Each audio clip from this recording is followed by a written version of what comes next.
किसी गांव में एक साधु रहता था। वह जब भी नाचता था तब बारिश होती थी। इसलिए गांव के लोगों को जब भी बारिश की ज़रूरत होती तब यह लोग साधु के पास जाते और उनसे अनुरोध करते कि वह नाचे। और जब वह नाचने लगते तो बारिश ज़रूर होती थी। एक दिन गांव में 4 लड़के शहर से घूमने आए।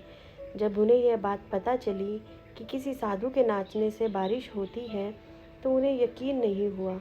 शहरी पढ़ाई लिखाई के घमंड में उन्होंने गांव वालों को चुनौती दे दी कि अगर हम भी नाचेंगे तो बारिश होगी, और अगर हमारे नाचने से बारिश नहीं हुई तो साधु के नाचने से भी बारिश नहीं होगी। अगले दिन सुबह सुबह गांव वाले उन चारों लड़कों को लेकर साधु की कुटिया के पास पहुंचे। गांव वालों ने साधु को सारी बात बताई। फिर उन लड़कों ने नाचना शुरू किया। पहले लड़के ने नाचना शुरू किया। आधा घंटा बीत गया। फिर पहला लड़का थक कर बैठ गया, पर बादल नहीं दिखे।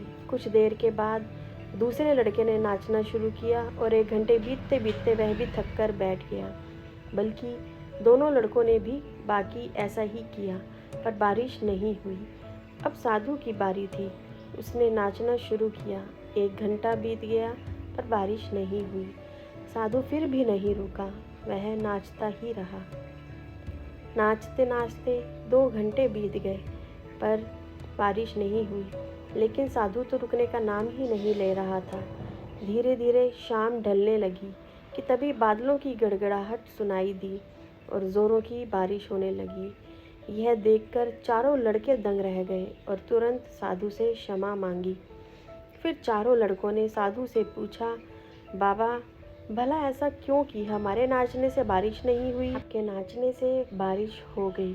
साधु ने उत्तर दिया, जब मैं नाचता हूँ तो 2 बातों का ध्यान रखता हूँ।